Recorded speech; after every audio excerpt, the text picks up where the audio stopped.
Hi friends, പുതിയ വീഡിയോയിലേക്ക് സ്വാഗതം. ഇന്നത്തെ വീഡിയോയുടെ നമ്മൾ പരിചയപ്പെടാൻ വേണ്ടി പോകുന്നത് ഹ്യുണ്ടായി i20 മാത്രം ഉൾപ്പെടുത്തിക്കൊണ്ടുള്ള ഒരു വീഡിയോ ആണ് ഇത്.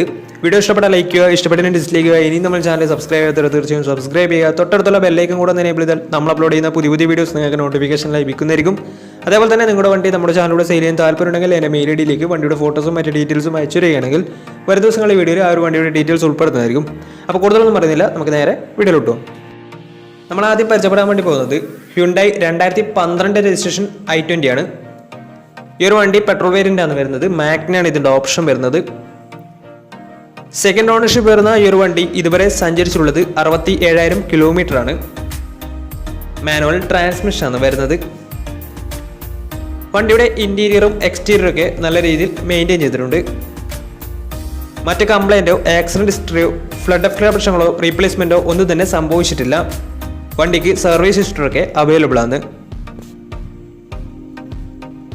ഇതിൻ്റെ ഫീച്ചേഴ്സ് ആയിട്ട് പറയുന്നത് AC power steering, 4-door power window, inbuilt stereo, single air bag, ABS CBD braking system, reverse sensor, remote central lock system, അതുപോലെ തന്നെ അലോയ് വീൽസ്, ഇതൊക്കെയാണ് ഇതിൻ്റെ ഫീച്ചേഴ്സ് ആയിട്ട് വരുന്നത്.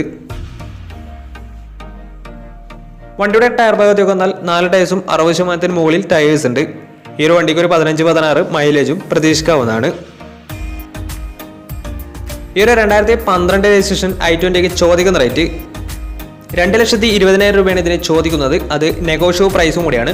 2012 രജിസ്ട്രേഷൻ വണ്ടിയോടെ ചെറിയ രീതിയിൽ ലോണും കിട്ടുന്നതായിരിക്കും. ആ വണ്ടിയുടെ കൂടുതൽ ഡീറ്റെയിൽസിനുണ്ട് അവരുമായി കോൺടാക്ട് ചെയ്യുക. അപ്പോൾ നമുക്ക് നേരെ നെക്സ്റ്റ് വണ്ടിയിലേക്ക് പോകാം. അടുത്ത നമ്മൾ പരിചയപ്പെടുന്നത് 2009 രജിസ്ട്രേഷൻ i20 ആണ്. 1.2 ലിറ്റർ പെട്രോൾ എഞ്ചിനാണ് വരുന്നത്. മാഗ്നയാണ് ഇതിൻ്റെ ഓപ്ഷൻ വരുന്നത്. സെക്കൻഡ് ഓണർഷിപ്പ് വരുന്ന ഈ ഒരു വണ്ടി ഇതുവരെ സഞ്ചരിച്ചിട്ടുള്ളത് 90,000 കിലോമീറ്ററോളം സഞ്ചരിച്ചിട്ടുണ്ട്. മാനുവൽ ട്രാൻസ്മിഷൻ ആണ് വരുന്നത്. വണ്ടിയുടെ ഇന്റീരിയറും എക്സ്റ്റീരിയറും ഒക്കെ നല്ല രീതിയിൽ മെയിൻറ്റെയിൻ ചെയ്തിട്ടുണ്ട്. മറ്റ് കംപ്ലൈൻറ്റോ ആക്സിഡന്റ് ഹിസ്റ്ററിയോ ഫ്ലഡ് പ്രശ്നങ്ങളൊന്നും സംഭവിച്ചിട്ടില്ല. ഈ ഒരു വണ്ടിക്ക് സർവീസ് ഹിസ്റ്ററൊക്കെ അവൈലബിൾ ആണ്. വണ്ടിയുടെ ഫീച്ചേഴ്സ് ആയിട്ട് പറയുന്നത് AC power steering, 4-door power window, inbuilt stereo, reverse sensor, remote central lock system, ഇതൊക്കെയാണ് ഇതിൻ്റെ ഫീച്ചേഴ്സ് ആയിട്ട് വരുന്നത്. അതുപോലെ തന്നെ വണ്ടിയുടെ ടയർ ഭാഗത്തേക്ക് വന്നാൽ 4 ടയേഴ്സും 60% മുകളിൽ ടയേഴ്സ് ഉണ്ട്. ഈ ഒരു വണ്ടിക്ക് ഏകദേശം ഒരു 15-16 മൈലേജും പ്രതീക്ഷിക്കാവുന്നതാണ്. ഈ ഒരു 2009 രജിസ്ട്രേഷൻ i20ക്ക് ചോദിക്കുന്ന റേറ്റ് 2,10,000 രൂപയാണ് ഇതിന് ചോദിക്കുന്നത്. അത് നെഗോഷ്യബിൾ പ്രൈസും കൂടിയാണ്. 2009 രജിസ്ട്രേഷൻ വണ്ടിയോടെ വണ്ടിക്ക് ലോണ് കിട്ടത്തില്ല. ഈ ഒരു വണ്ടിയുടെ കൂടുതൽ ഡീറ്റെയിൽസിന് വേണ്ടി അവരുമായി കോൺടാക്ട് ചെയ്യുക. അപ്പോൾ നമുക്ക് നേരെ നെക്സ്റ്റ് വണ്ടിയിലേക്ക് പോകാം. 2012 രജിസ്ട്രേഷൻ i20 ആണ് നിങ്ങളിപ്പോൾ കണ്ടുകൊണ്ടിരിക്കുന്ന ഈ ഒരു വണ്ടി. ആസ്റ്റയാണ് ഇതിൻ്റെ ഓപ്ഷൻ വരുന്നത്. ആസ്റ്റ എന്ന് വെച്ചാൽ ഫുൾ ഓപ്ഷൻ വണ്ടിയാണ്. 1.4 ലിറ്റർ ഡീസൽ എഞ്ചിനാണ് വണ്ടി വരുന്നത്. സെക്കൻഡ് ഓണർഷിപ്പ് വരുന്ന ഈ ഒരു വണ്ടി ഇതുവരെ സഞ്ചരിച്ചിട്ടുള്ളത് 81,000 കിലോമീറ്റർ ആണ്.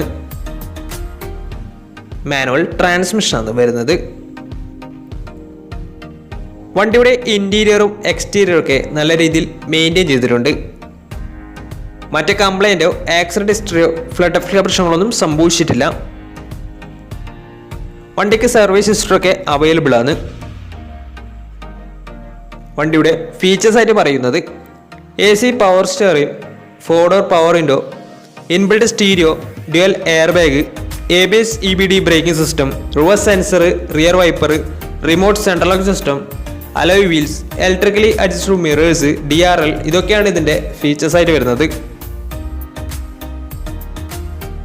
അതുപോലെ തന്നെ വണ്ടിയുടെ ടയർ ഭാഗത്തേക്ക് വന്നാൽ 4 ടയേഴ്സും ആവറേജ് കണ്ടീഷനാണ് ഉള്ളത്.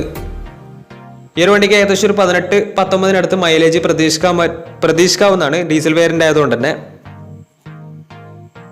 ഈ ഒരു 2012 രജിസ്ട്രേഷൻ i20ക്ക് ചോദിക്കുന്ന റേറ്റ് 3,20,000 രൂപയാണ് ഇതിന് ചോദിക്കുന്നത്. അത് നെഗോഷ്യബിൾ പ്രൈസും കൂടിയാണ്. 2012 രജിസ്ട്രേഷൻ വരുന്നത്. ആസ്റ്റയാണ് ഓപ്ഷൻ വരുന്നത്. ഫുൾ ഓപ്ഷൻ വണ്ടിയാണ്. ഡീസൽ വേരിയൻ്റ് ആണ് വണ്ടി. സെക്കൻഡ് ഓണർഷിപ്പ് ആണ്. 81,000 കിലോമീറ്റർ ആണ് ഓടിയിട്ടുള്ളത്. മാനുവൽ ട്രാൻസ്മിഷൻ ആണ് വരുന്നത്. അപ്പോൾ വണ്ടിയുടെ കൂടുതൽ ഡീറ്റെയിൽസിന് വേണ്ടി അവരുമായി കോൺടാക്ട് ചെയ്യുക. അപ്പോൾ നമുക്ക് നേരെ നെക്സ്റ്റ് വണ്ടിയിലേക്ക് പോകാം. ഹ്യുണ്ടായി i20 എലൈറ്റ് എന്ന് പറയുന്ന മോഡലാണ് നിങ്ങളിപ്പോൾ കണ്ടുകൊണ്ടിരിക്കുന്ന ഈ ഒരു വണ്ടി. 2017 രജിസ്ട്രേഷൻ വണ്ടിയാണ് ഇത്. മാഗ്ന പ്ലസ് ആണ് ഇതിൻ്റെ ഓപ്ഷൻ വരുന്നത്. പെട്രോൾ വേരിയൻ്റ് ആണ് വണ്ടി. സിംഗിൾ ഓണർഷിപ്പ് വരുന്ന ഈ ഒരു വണ്ടി ഇതുവരെ സഞ്ചരിച്ചിട്ടുള്ളത് 44,000 കിലോമീറ്റർ ആണ്. മാനുവൽ ട്രാൻസ്മിഷനാണ് വരുന്നത്. വണ്ടിയുടെ ഇന്റീരിയറും എക്സ്റ്റീരിയറും ഒക്കെ നല്ല രീതിയിൽ മെയിൻറ്റെയിൻ ചെയ്തിട്ടുണ്ട്. മറ്റ് കംപ്ലൈൻറ്റോ ആക്സിഡന്റ് ഹിസ്റ്ററിയോ ഫ്ലഡ് പ്രശ്നങ്ങളൊന്നും സംഭവിച്ചിട്ടില്ല. വണ്ടിക്ക് പുതിയ ഇൻഷുറൻസും അവൈലബിൾ ആണ്. അതുപോലെ തന്നെ സർവീസ് ഹിസ്റ്ററൊക്കെ അവൈലബിൾ ആണ്. ഇതിൻ്റെ ഫീച്ചേഴ്സ് ആയിട്ട് പറയുന്നത് AC power steering, 4 door power window, inbuilt stereo, അതുപോലെ തന്നെ air bag, ABS EBD braking system, reverse sensor, remote central lock system, ഇതൊക്കെയാണ് ഇതിൻ്റെ ഫീച്ചേഴ്സ് ആയിട്ട് വരുന്നത്. വണ്ടിയുടെ ടയർ ഭാഗത്തേക്ക് വന്നാൽ 4 ടയേഴ്സും 70% ടയേഴ്സ് ഉണ്ട്. ഈ ഒരു വണ്ടിക്ക് ഒരു 16-17 മൈലേജ് പ്രതീക്ഷിക്കാവുന്നതാണ്. ഈ ഒരു 2017 രജിസ്ട്രേഷൻ i20ക്ക് ചോദിക്കുന്ന റേറ്റ് 5 ലക്ഷം രൂപയാണ് ഇതിന് ചോദിക്കുന്നത്. അത് നെഗോഷ്യബിൾ പ്രൈസും കൂടിയാണ്. നല്ലൊരു ട്രാക്കിൽ കസ്റ്റമർ ഏകദേശം 90% മുകളിൽ ലോണ് കിട്ടുന്നതായിരിക്കും. അപ്പോൾ ഈ ഒരു വണ്ടിയുടെ കൂടുതൽ ഡീറ്റെയിൽസിന് വേണ്ടി അവരുമായി കോൺടാക്ട് ചെയ്യുക. അപ്പോൾ നമുക്ക് നേരെ നെക്സ്റ്റ് വണ്ടിയിലേക്ക് പോകാം. അടുത്ത നമ്മൾ പരിചയപ്പെടുന്നത് 2013 രജിസ്ട്രേഷൻ i20 ആണ്. ആസ്റ്റയാണ് ഇതിൻ്റെ ഓപ്ഷൻ വരുന്നത്. ഫുൾ ഓപ്ഷൻ വണ്ടിയാണ്. 1.4 ലിറ്റർ ഡീസൽ എഞ്ചിനാണ് വരുന്നത്. തേർഡ് ഓണർഷിപ്പ് വരുന്ന ഈ ഒരു വണ്ടി ഇതുവരെ സഞ്ചരിച്ചിട്ടുള്ളത് 1 ലക്ഷത്തിന് മുകളിൽ സഞ്ചരിച്ചിട്ടുണ്ട്. മാനുവൽ ട്രാൻസ്മിഷനാണ് വരുന്നത്. വണ്ടിയുടെ ഇന്റീരിയറും എക്സ്റ്റീരിയറും ഒക്കെ നല്ല രീതിയിൽ മെയിൻറ്റെയിൻ ചെയ്തിട്ടുണ്ട്. മറ്റ് കംപ്ലൈൻറ്റോ ആക്സിഡന്റ് ഹിസ്റ്ററിയോ ഫ്ലഡ് പ്രശ്നങ്ങളൊന്നും സംഭവിച്ചിട്ടില്ല.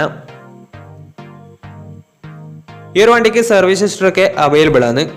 വണ്ടിയുടെ ഫീച്ചേഴ്സ് ആയിട്ട് പറയുന്നത് AC power steering, 4 door power window, inbuilt stereo, dual air bag, ABS EBD braking system, reverse sensor, rear wiper, remote central lock system, alloy wheels, DRL, ഇതൊക്കെയാണ് ഇതിൻ്റെ ഫീച്ചേഴ്സ് ആയിട്ട് വരുന്നത്. അതുപോലെ തന്നെ വണ്ടിയുടെ ടയർ ഭാഗത്തേക്ക് വന്നാൽ 4 ടയേഴ്സും ഏകദേശം 70% ടയേഴ്സ് ഉണ്ട്. ഈ ഒരു വണ്ടിക്ക് ഒരു 16-17 മൈലേജ് പ്രതീക്ഷിക്കാവുന്നതാണ്. ഈ ഒരു 2013 രജിസ്ട്രേഷൻ i20ക്ക് ചോദിക്കുന്ന റേറ്റ് 3,25,000 രൂപയാണ് ഇതിന് ചോദിക്കുന്നത്. അത് നെഗോഷ്യബിൾ പ്രൈസും കൂടിയാണ്. 2013 രജിസ്ട്രേഷൻ വണ്ടിയാണ് തന്നെ വണ്ടിക്ക് ബാങ്ക് ലോണും കിട്ടുന്നതായിരിക്കും. അപ്പോൾ ഈ ഒരു വണ്ടിയുടെ കൂടുതൽ ഡീറ്റെയിൽസിന് വേണ്ടി അവരുമായി കോൺടാക്ട് ചെയ്യുക. അപ്പോൾ നമുക്ക് നേരെ നെക്സ്റ്റ് വണ്ടിയിലേക്ക് പോകാം. i20 എലൈറ്റ് 2016 രജിസ്ട്രേഷൻ വണ്ടിയാണ് നിങ്ങളിപ്പോൾ കണ്ടുകൊണ്ടിരിക്കുന്ന ഈ ഒരു വണ്ടി. 1.2 ലിറ്റർ പെട്രോൾ എഞ്ചിനാണ് വരുന്നത്. മാഗ്നയാണ് ഇതിൻ്റെ ഓപ്ഷൻ വരുന്നത്. സിംഗിൾ ഓണർഷിപ്പ് വരുന്ന ഈ ഒരു വണ്ടി ഇതുവരെ സഞ്ചരിച്ചിട്ടുള്ളത് 42,000 കിലോമീറ്റർ ആണ്. മാനുവൽ ട്രാൻസ്മിഷനാണ് വരുന്നത്. വണ്ടിയുടെ ഇന്റീരിയറും എക്സ്റ്റീരിയറും ഒക്കെ നല്ല രീതിയിൽ മെയിൻറ്റെയിൻ ചെയ്തിട്ടുണ്ട്. മറ്റ് കംപ്ലൈൻറ്റോ ആക്സിഡന്റ് ഹിസ്റ്ററിയോ ഫ്ലഡ് പ്രശ്നങ്ങളൊന്നും സംഭവിച്ചിട്ടില്ല. വണ്ടിക്ക് സർവീസ് ഹിസ്റ്ററൊക്കെ അവൈലബിൾ ആണ്. ഇതിൻ്റെ ഫീച്ചേഴ്സ് ആയിട്ട് പറയുന്നത് AC power steering, 4 door power window, inbuilt stereo, reverse sensor, remote central lock system, electrically adjustable mirrors, ഇതൊക്കെയാണ് ഇതിൻ്റെ ഫീച്ചേഴ്സ് ആയിട്ട് വരുന്നത്. അതുപോലെ തന്നെ വണ്ടിയുടെ ടയർ ഭാഗത്തേക്ക് വന്നാൽ 4 ടയേഴ്സും 70% ടയേഴ്സ് ഉണ്ട്. ഈ ഒരു വണ്ടിക്ക് ഏകദേശം ഒരു 16-17 മൈലേജും പ്രതീക്ഷിക്കാവുന്നതാണ്. ഈ ഒരു 2016 രജിസ്ട്രേഷൻ i20ക്ക് ചോദിക്കുന്ന റേറ്റ് 5,20,000 രൂപയാണ് ഇതിന് ചോദിക്കുന്നത്. അത് നെഗോഷ്യബിൾ പ്രൈസും കൂടിയാണ്. 2016 രജിസ്ട്രേഷൻ വണ്ടിയായതുകൊണ്ട് തന്നെ നല്ലൊരു ട്രാക്ക് ലക്ഷം ഏകദേശം 90% അടുത്ത് ലോണ് കിട്ടുന്നതായിരിക്കും. അപ്പോൾ ഈ ഒരു വണ്ടിയുടെ കൂടുതൽ ഡീറ്റെയിൽസിന് വേണ്ടി അവരുമായി കോൺടാക്ട് ചെയ്യുക. അപ്പോൾ ഇന്നത്തെ ഒരു വീഡിയോ നിങ്ങൾക്ക് ഇഷ്ടപ്പെട്ടിട്ടുണ്ടെങ്കിൽ തീർച്ചയായും നമ്മൾ ചാനൽ ഇതുവരെ സബ്സ്ക്രൈബ് ചെയ്യാത്ത തീർച്ചയായും സബ്സ്ക്രൈബ് ചെയ്യുക. തൊട്ടടുത്തുള്ള ബെല്ലേക്കും കൂടെ എനേബിൾ ചെയ്താൽ നമ്മൾ അപ്ലോഡ് ചെയ്യുന്ന പുതിയ വീഡിയോസ് നിങ്ങൾക്ക് നോട്ടിഫിക്കേഷൻ ലഭിക്കുന്നതായിരിക്കും. അതേപോലെ തന്നെ നിങ്ങളുടെ വണ്ടി നമ്മുടെ ചാനലിലൂടെ സെയിൽ ചെയ്യാൻ താല്പര്യമുണ്ടെങ്കിൽ എൻ്റെ മെയിൽ ഐഡിയിലേക്ക് വണ്ടിയുടെ ഫോട്ടോസും മറ്റു ഡീറ്റെയിൽസും അയച്ചു തരികയാണെങ്കിൽ വരും ദിവസങ്ങളിലെ വീഡിയോയിൽ ആ ഒരു വണ്ടിയുടെ ഡീറ്റെയിൽസ് ഉൾപ്പെടുന്നതായിരിക്കും. അപ്പോൾ ഇനി നല്ല വീഡിയോസ് ചെയ്യാൻ പറ്റുന്ന പ്രതീക്ഷയിൽ signing off. Tata bye bye.